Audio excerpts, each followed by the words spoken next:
Hello everyone, welcome to Entry. Guys, TSSI 2022 preliminary exam అనేది August 7వ తారీఖున జరగబోతోంది. సో ఈ సందర్భంగా ఎగ్జామ్ కన్నా ముందుగా అభ్యర్థులు పాటించాల్సినటువంటి కొన్ని ఇన్స్ట్రక్షన్స్ ఏంటి, వాళ్ళు తీసుకోవాల్సినటువంటి జాగ్రత్తలు ఏంటి అనేది ఈ పర్టికులర్ వీడియోలో మనము క్లియర్గా తెలుసుకుందాం. So let's get into the video. So first వచ్చేసి you have to wear mask. COVID కారణంగా ఖచ్చితంగా అభ్యర్థులు మాస్క్ను ధరించాలి అండ్ ట్రాన్స్పారెంట్ వాటర్ బాటిల్ని క్యారీ చేయండి అండ్ అలాగే హ్యాండ్ శానిటైజర్ని కూడా తీసుకెళ్ళండి. సో ఇవి మీకు ఇన్స్ట్రక్షన్స్లో ఇవ్వడం జరిగింది. సో ఖచ్చితంగా ఈ మూడింటిని అభ్యర్థులు తీసుకెళ్ళాలి. నెక్స్ట్ వచ్చేసి మీ యొక్క హాల్ టికెట్ ఆర్ అడ్మిట్ కార్డ్ని మీరు A4 సైజ్ షీట్ పైన మీరు ప్రింట్ తీసుకోవాలి. A4 సైజ్ పేపర్ మీద మీరు ప్రింట్ తీసుకోవాలి. రెండు వైపులా కూడా ప్రింట్ తీసుకోవడం అనేది హైలీ రికమెండెడ్ అని చెప్పేసి మీ యొక్క ఇన్స్ట్రక్షన్స్ లో ఇవ్వడం జరిగింది. అంటే రెండు వైపులా మీ యొక్క హాల్ టికెట్ అనేది కనపడాలి. ఎందుకు ఒక సైడ్ ఏదైనా కారణాల వల్ల ఏదైనా ఇన్ఫర్మేషన్ సరిగ్గా కనిపించకపోయినా లేదంటే దానిపైన ఏదైనా మరకపడినా కానీ ఇంకొక వైపు చూసుకోవడానికి ఆస్కారం ఉంటుంది. కాబట్టి సో రెండు వైపులా ప్రింట్ తీసుకోవడం హైలీ రికమెండెడ్ అని చెప్పేసి మీ యొక్క ఇన్స్ట్రక్షన్స్ లో ఇవ్వడం జరిగింది. అండ్ మీ యొక్క హాల్ టికెట్ మీద మీకు ఒక ప్రొవిజన్ ఉంటుంది. అక్కడ మీరు మీ యొక్క పాస్ ఫోటోని అటెస్ట్ చేయాల్సి ఉంటుంది. పాస్పోర్ట్ సైజు ఫోటోని అటెస్ట్ చేయాల్సి ఉంటుంది. సో అది ఎగ్జాక్ట్గా మీ హాల్ టికెట్ పైన అంతకుముందు మీరు అప్లోడ్ చేసిన ఫోటో ఏదైతే ఉంటుందో సో దాంతో మ్యాచ్ అవ్వాలన్నమాట. సో సేమ్ ఉండడం అనేది రికమెండెడ్ అనమాట. అర్థమవుతుందా? సో మీకు ఇచ్చినటువంటి ప్రొవిజన్లో మీ యొక్క పాస్పోర్ట్ని ఫిజికల్గా మీరు అటెస్ట్ చేయాలి. గమ్ తీసుకొని అటెస్ట్ చేయండి. పంచింగ్ కానీ పిన్ కానీ అలాంటివి చేయకండి. సో గమ్ తీసుకొని అటెస్ట్ చేయండి. సో అటెస్ట్ చేయకపోతే మాత్రం అలో చేయరు. సో ఇది చాలా చాలా important. Don't forget this. Okay. And ఇంకొకటి వచ్చేసి ఎగ్జామ్ ఫర్ ఎగ్జాంపుల్ మీది 10 to 1 స్లాట్ అనుకుందాము. 10 to 1 మీ యొక్క ఎగ్జామినేషన్ అనుకుంటే ఒక 1 hour ముందే, ఓకే, అంటే 9కే మిమ్మల్ని అలో చేస్తారనమాట. ఎగ్జామినేషన్ హాల్కి పర్మిట్ చేస్తారు. సో లాస్ట్ మినిట్ రష్ని అవాయిడ్ చేయడానికి ఖచ్చితంగా ఒక 1 hour ముందే మీరు ఎగ్జామినేషన్ ప్రాంగణంలో మీరు ఉండే ప్రయత్నం చేయండి. ఖచ్చితంగా 1 hour ముందు. 10 to 1 అంటే 9 కల్లా మీరు ఎగ్జామినేషన్ సెంటర్లో ఉండండి. సో అక్కడ డిఫరెంట్ చెక్స్ కావచ్చు, లేదంటే మీ దగ్గర ఉన్నటువంటి మనీ కావచ్చు, లేదంటే పర్స్ కావచ్చు, లేదా ఇతర గ్యాడ్జెట్స్ కావచ్చు, ఏవైనా కావచ్చు, వాటిని మీరు క్లాక్ రూమ్లో స్టోర్ చేసుకుంటారు కాబట్టి అక్కడ పెడతారు కాబట్టి అక్కడ కొంత డిలే అనేది అవుతుంది. కాబట్టి మీరు well before your exam timings ఉండే ప్రయత్నం చేయండి. సో 1 hour ముందు ఉండే ప్రయత్నం చేయండి. This is highly recommended. Okay. So ఇన్స్ట్రక్షన్స్లో ఇలా ఇవ్వడం జరిగింది. No cloak room will be provided అని చెప్పేసి. ఓకే. సో ఇది 100% ఎగ్జాక్ట్గా అని చెప్పలేము. అంటే కొన్ని ప్లేసెస్లో ఉండొచ్చు అండ్ కొన్ని ప్లేసెస్లో క్లాక్ రూమ్ అంటే మీరు స్టోర్ చేసుకోవడానికి ఉండొచ్చు, ఉండకపోవచ్చు. ఓకే. బట్ ఎందుకైనా మంచిది రిస్ట్ వాచ్ కానివ్వండి, లేదా రింగ్స్ కానివ్వండి, గోల్డ్ రింగ్స్, లేదా అదర్ ఇంపార్టెంట్ జ్యువెలరీ కానివ్వండి, మొబైల్ ఫోన్ కానివ్వండి, పర్స్ కానివ్వండి. ఓకే. సో లేడీస్ అయితే వాళ్ళ యొక్క పౌచ్లు కానివ్వండి, జ్యువెలరీ కానివ్వండి. సో ఇవన్నీ ఎగ్జామినేషన్ హాల్కి ఎట్టి పరిస్థితుల్లో తీసుకెళ్ళకండి. వాల్యుబుల్స్ ఏవైనా ఉంటే అవి ఖచ్చితంగా తీసుకెళ్ళకండి. బ్లూటూత్ కానివ్వండి, ఎలక్ట్రానిక్ గ్యాడ్జెట్స్ కానివ్వండి, క్యాలిక్యులేటర్ కానివ్వండి, ఇవన్నీ ఏవి కూడా నాట్ అలౌడ్ అండి. ఓకే. సింపుల్గా మీరు ఎగ్జామినేషన్ సెంటర్కి మీరు తీసుకెళ్లాల్సింది ఏంటి అంటే ఒకటి black or blue pen, black కానివ్వండి, బ్లూ పెన్ కానివ్వండి, బాల్ పాయింట్ పెన్ని మీరు తీసుకెళ్ళాలి. ఓకే. అండ్ అలాగే మీ యొక్క హాల్ టికెట్ని మీరు తీసుకెళ్ళాలి. ఇవి తీసుకెళ్తే సరిపోతుంది. ఇంకా ఏవి కూడా అవసరం లేదు. మీకు అక్కడ క్లాక్ రూమ్ ఉండొచ్చు, ఉండకపోవచ్చు.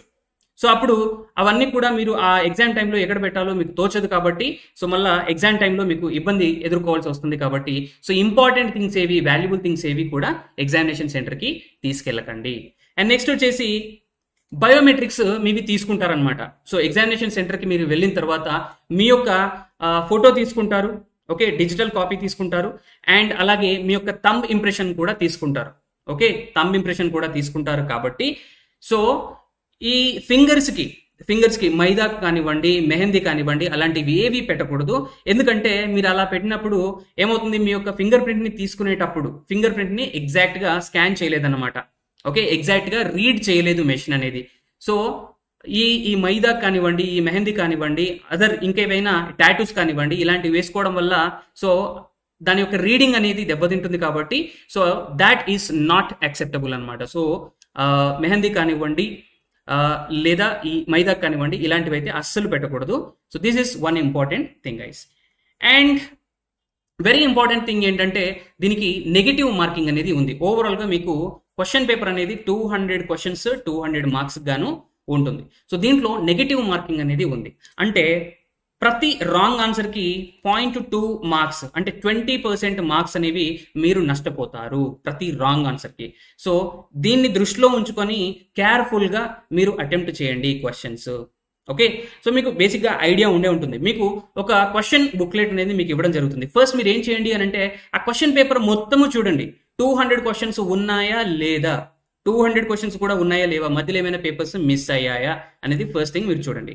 ఆ తర్వాత మీరు డైరెక్ట్గా రష్ అవ్వకుండా, డైరెక్ట్గా సాల్వ్ చేయడం స్టార్ట్ చేయకుండా ఫస్ట్ ఆ 200 క్వశ్చన్స్లో మీరు ఫస్ట్ టైం అంటే సింపుల్గా విత్ ఈజ్ మీరు అటెంప్ట్ చేయగలిగే క్వశ్చన్స్ ఏమేమి ఉన్నాయి వాటిని ఇలా రౌండప్ చేసుకోండి. ఇలా కావచ్చు, లేదంటే మీకు నచ్చిన విధంగా వాటిని ఒక రకంగా రౌండప్ చేసుకోండి. ఓకే, సో ఫస్ట్ అటెంప్ట్లో వీటిని చూడగానే మీరు పెట్టేస్తారు, విత్ లెస్ ఎఫర్ట్ వీటిని పెట్టేస్తారు అని అనుకున్నప్పుడు ఫస్ట్ వాటన్నిటిని ఇలా ఒక రకంగా రౌండ్ చేసుకోండి. ఆ తర్వాత కొంత టైం మనం స్పెండ్ చేస్తే ఈ క్వశ్చన్కి మనం ఆన్సర్ రాబట్టవచ్చు అని మీరు ధీమాగా ఉన్న సందర్భంలో అట్లాంటి క్వశ్చన్స్కి మరొక విధంగా వాటిని మార్క్ చేసుకోండి. ఫస్ట్ మీరు చేయాల్సింది కంప్లీట్ స్కానింగ్ అండి, ఫస్ట్ సాల్వ్ చేయడం కాదు. ఆ తర్వాత కొంచెం డౌట్ఫుల్గా ఉన్నారు, ఓకే 60% 80% వరకు అది కరెక్ట్ ఏమో అని అనిపిస్తుంది, మిగిలిన 30-40% అది రాంగ్ అనిపిస్తుంది. సో అలా మీకు డౌట్ ఉన్నవి ఏవైతే ఉంటాయో వాటిని మరొక రకంగా మీరు మార్క్ చేసుకోండి, ఇలా స్టార్ లాగా ఫర్ ఎగ్జాంపుల్. సో ఇలా మార్క్ చేసుకున్న తర్వాత ఇదే ఆర్డర్లో మీరు ప్రశ్నపత్రాన్ని సాల్వ్ చేయడానికి వెళ్ళండి, రైట్. అండ్ మీకు ఒక బుక్లెట్ ఇస్తారు కదా, మీకు ఒక OMR షీట్ ఇస్తారు కదా, సో దాంట్లో మీరు బబుల్ చేయాల్సి ఉంటుంది. అండ్ బబుల్ కూడా ప్రాపర్గా చేయండి. అండ్ OMR షీట్ మీద ఉన్నటువంటి ఇన్స్ట్రక్షన్స్ని క్లియర్గా చదవండి. ఎలా చేయాలి ఎలా చేయకూడదు అనేది ఇన్స్ట్రక్షన్స్ క్లియర్గా ఇస్తారు. సో దాన్ని దృష్టిలో ఉంచుకొని మీరు OMR షీట్లో బబ్లింగ్ అనేది చేయండి.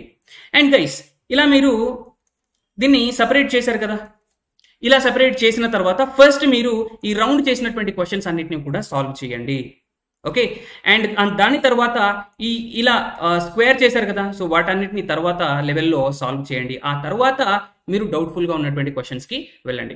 ఫర్ ఎగ్జాంపుల్ ఫస్ట్ అటెంప్ట్లో మీరు ఈ రెండింటిని సాల్వ్ చేసినప్పుడు మీ యొక్క స్కోర్ అనేది ఫర్ ఎగ్జాంపుల్ లెట్సే 80 అనేది వచ్చిందనుకోండి. 80 వరకు చేశారు ఈ క్వశ్చన్స్, 80 or 80+ మీరు సాల్వ్ చేశారు. సో దీంట్లో పక్కాగా 80 మీరు కరెక్ట్ అని అనుకుంటే అసలు ప్రాబ్లం ఏం లేదు. ఈ డౌట్ఫుల్గా ఉన్న క్వశ్చన్స్ అసలు మీరు సాల్వ్ చేయాల్సిన అవసరమే లేదు. ఓకే, బట్ దీంట్లో నాకు కొన్ని పోతాయి, ఒక 10% పోతాయి అని అనుకున్నా కానీ మీకు అసలు ప్రాబ్లమే లేదండి. దీంట్లో 10% నాకు డౌట్ఫుల్గా ఉంది అటెంప్ట్ చేసిన వాటిల్లో అని అనుకున్నా కానీ మీరు ఈ డౌట్ఫుల్గా ఉన్నటువంటి క్వశ్చన్స్ని అటెంప్ట్ చేయాల్సిన అవసరమే లేదు. ఈవెన్ 20% దీంట్లో మీరు వేసుకున్నా కానీ 20% అంటే ఎంత అండి, 16 మార్క్స్. అండ్ నెగిటివ్ మార్కింగ్ కూడా ఉంది కాబట్టి 16 into 2 అంటే 3.2, మీకు ఓవరాల్గా 19.2 మీకు లాస్ అవుతున్నారు.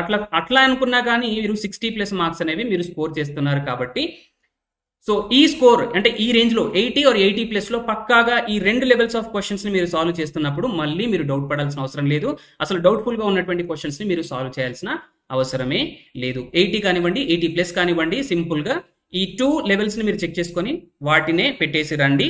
మీకు 20% మీరు నష్టపోయినా కానీ ఖచ్చితంగా మీరు క్వాలిఫై అవుతారు. ఎందుకంటే క్వాలిఫైయింగ్ మార్క్స్ అనేవి అందరికీ జస్ట్ 60 మార్క్స్ వస్తే సరిపోతుంది, కేవలం 30% మాత్రమే. 60 మార్క్స్ వస్తే మీరు క్వాలిఫైడ్, అర్థమవుతుందా? అండ్ ఇంకొక రకంగా ఉంటారు కొంతమంది students. For example let's say వాళ్ళకి 80 కాదు, వాళ్ళు ఒక 70నే స్కోర్ చేశారు. 70నే ఈ ఫస్ట్ అటెంప్ట్లో ఈ రెండింటిని చూస్తే వాళ్ళకి 70 వచ్చింది.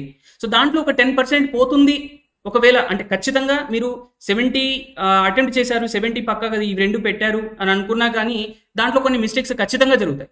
సో అలా మీరు ఒక అట్లీస్ట్ 10% పోతుంది అని అనుకున్నా కానీ దీంట్లో 7 అనేది రాంగ్ అవుతుంది. సో 7 అండ్ అలాగే నెగిటివ్ మార్కింగ్ కూడా ఉంటుంది కాబట్టి 7 into 2 అని అంటే 1.4 అంటే 8.4 మార్క్స్ అనేవి మీరు లూజ్ అవుతారు. సో అలా కూడా మీకు 60+ మార్క్సే వస్తాయి. కాబట్టి మీరు కూడా ఈ డౌట్ఫుల్ క్వశ్చన్స్ ఏవైతే ఉంటాయో వాటిని ముట్టుకోకపోవడమే మంచిది.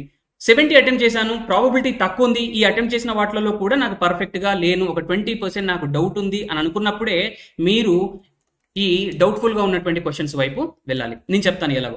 ఫర్ ఎగ్జాంపుల్ 70 క్వశ్చన్స్ అటెంప్ట్ చేశారు. దాంట్లో మీకు 20% అంటే ఈ ఫస్ట్ 2 రౌండ్స్లో ఈ 2 లెవెల్స్ ఆఫ్ క్వశ్చన్స్ని 70 అటెంప్ట్ చేశారు. సో దాంట్లో మీకు 20% కాన్ఫిడెంట్గా లేరు. 20% పోతాయి అని అనుకుంటే, అంటే 20% అంటే ఎంత అండి? 14 అండ్ అలాగే 14 ఇంటూ 2 అంటే 2.8 అంటే ఓవరాల్గా 16.8 మార్క్స్ని మీరు లూజ్ అవుతారు. 16.8 అంటే మీకు ఎంత వస్తుంది? 16.8 అంటే మీకు 53.2 స్కోర్ అనేది మీకు రావడం అనేది జరుగుతుంది. 53, 63, 69, 70. సో 53.2 అవుతుంది. మరి అట్లాంటప్పుడు మీకు రావాల్సిన మార్క్స్ ఏంటి? ఇక్కడ 60 మార్క్స్ రావాలి కదా, మీరు క్వాలిఫై అవ్వరు కదా. సో అలాంటి సందర్భాల్లో ఏం చేయాలి అంటే, అప్పుడు మీరు ఈ డౌట్ఫుల్గా ఉన్నటువంటి క్వశ్చన్స్ని అటెంప్ట్ చేయాలి. ఈ డౌట్ఫుల్గా ఉన్న వాటిలో కూడా మీరు సెగ్రిగేట్ చేసుకోవచ్చు. లైక్ అంటే 60 to 80% ప్రాబబిలిటీ నాకు కరెక్ట్ అనిపిస్తుంది అనుకునేవి ఒక రకంగా, అండ్ అసలు తక్కువ పాసిబిలిటీ ఉంది, నేను తప్పయ్యే అవకాశం ఎక్కువగా ఉంది అని అనుకునేవి మరొక రకంగా మీరు మార్క్ చేసుకుంటే ఇంకా ఈజీ అయిపోతుంది. సో దాంట్లో ఇప్పుడు మీకు 53.2 వచ్చింది ఫర్ ఎగ్జాంపుల్. మీరు ఎంత వస్తే క్వాలిఫైడ్? రఫ్గా ఒక 7 మార్క్స్ వస్తే మీరు క్వాలిఫైడ్. ఓకే, అంటే మీరు ఎన్ని అటెంప్ట్ చేయాలి ఈ ప్రాబబిలిటీతో? అంటే ఒక 15 to 20 క్వశ్చన్స్ మీరు అటెంప్ట్ చేస్తే సరిపోతుంది. 15 to 20 ఈ డౌట్ఫుల్గా ఉన్నటువంటి క్వశ్చన్స్ని మీరు అటెంప్ట్ చేస్తే సరిపోతుంది. ఓకే, లెట్స్ సే ఒక 20 క్వశ్చన్స్ అలా అటెంప్ట్ చేశారా అని అనుకుంటే, దీంట్లో 50% కరెక్ట్ అవుతాయి అని అనుకున్నా కానీ అంటే 10 మార్క్స్ అనేవి మీకు వస్తాయి. అండ్ 10 మార్క్స్ రాంగ్ కదా అంటే వాటి మార్క్స్ లూజ్ అవుతారు కదా అని అంటే 2 మార్క్స్ అనేవి పోతాయి అన్నమాట. అర్థమవుతుందా? సో ఆ రకంగా చూసినా కానీ మీరు క్వాలిఫై అవుతారు. సో ఇలా ఒక పర్టిక్యులర్ స్ట్రాటజీతో మీరు ఎగ్జామ్ సెంటర్కి వెళ్ళండి. నా కండిషన్ ఇది, నాకు ఇవి వచ్చు, ఇవి రావు, సో నేనేంటో నాకు బాగా తెలుసు. సో నా స్ట్రాటజీ అనేది ఎగ్జామ్ సెంటర్లో ఇలా ఉండబోతుంది, నాకు కావాల్సినవి కేవలం 60 మార్క్స్ మాత్రమే అన్న దూరంలో మీరు ఎగ్జామినేషన్ హాల్కి వెళ్ళి అటెంప్ట్ చేయండి. ఆ తర్వాత చూసుకోవచ్చు, మెయిన్స్కి మనకి టైం ఉంటుంది కాబట్టి. సో ప్రిలిమ్స్ రాసిన తర్వాత, ప్రిలిమ్స్ క్వాలిఫై అవుతారు అన్న ధీమా ఉన్న తర్వాత డెఫినెట్గా మీ ఫోకస్ అంతా కూడా మెయిన్స్ వైపు అండ్ ఫిజికల్ వైపు మీరు షిఫ్ట్ చేయొచ్చు, ఈవెంట్స్ వైపు షిఫ్ట్ చేయొచ్చు.